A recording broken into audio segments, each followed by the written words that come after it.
हामी अहिले प्रत्यक्ष लाइभमा छौँ। हामी अहिले धादिङ बेसीको बिच बजारको देख्न सक्नुहुन्छ। बिच बजारको प्रत्यक्ष दृश्य।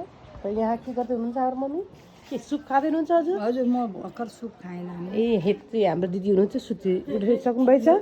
यहाँ प्रत्यक्ष लाइभमा छु म। उहाँ माइल दिदी भर्खर उठ्नु भएको छ। हजुर के जानलाई रेडी हुँदै हो? Okay very good. अनि हजुर चाहिँ के छ? हजुर यहीँ बस्ने हो कि जान रेडी हुँदै हुनुहुन्छ? ए हजुर रेस्ट गरेर आइसिन्छ? Okay very good. अब यहाँ अर्को को हिँड्छ म यसो यहाँ हजुरलाई प्रत्यक्ष लाइभमा देखाउँछु है त।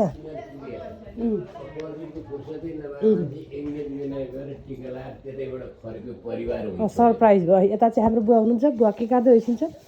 के गर्दै होइसिन्छ? सुप खाँदै होइसिन्छ ल है त। अब जाने तयारी हो? Okay good. हजुर हाम्रो माइल दिदी होइसिन्छ। के गर्दै होइसिन्छ? पानी खाँदै होइसिन्छ। उहाँ चाहिँ पानी सबै खाने सोध्छ उहाँको। उहाँ हाम्रो सानीमा पनि होइसिन्छ। दर्शन गरेर ढोकिदिए त उहाँ चाहिँ अब हजुर पनि उहाँ पनि घर जाने तर्खर हो कि के गर्दै होइसिन्छ? हो हजुर। ल ओके डन। हामी भित्रको होइसिन्छ अरे है त। हाम्रो भित्रको होइसिन्छ। ल दाजु दर्शन ढोकिदिए।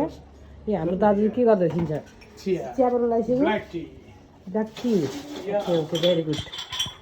He is a great man. हाम्रो एकदमै उदारी दाजु होइसिन्छ है।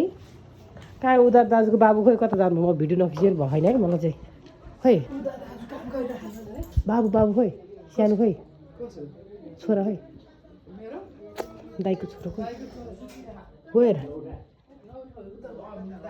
अङ्कल र ओके छ त हामी डिस्टर्ब गर्ने छैनौँ है। ठिक छ हामी यता छौँ अहिले चाहिँ। यता चाहिँ अँध्यारो छ। त्यता बाटोमा मैले देखाएँ। हेर्नुहोस् यहाँको दृश्य यस्तो रहेको छ। अब हामी आफ्नो आफ्नो गन्तव्यतिर जाने प्रयासमा छौँ। सबै बिजी हुनुहुन्छ ल। अब धेरै डिस्टर्ब नगर। यता चाहिँ भित्र दाजु बिजी होइसिन्छ अरे। हामी डिस्टर्ब गर्नु भने म कल गरेर देखाइदिन्छु। उहाँको बिजी होइसिन्छ। हेर्नुहोस् सक्नुहुन्छ।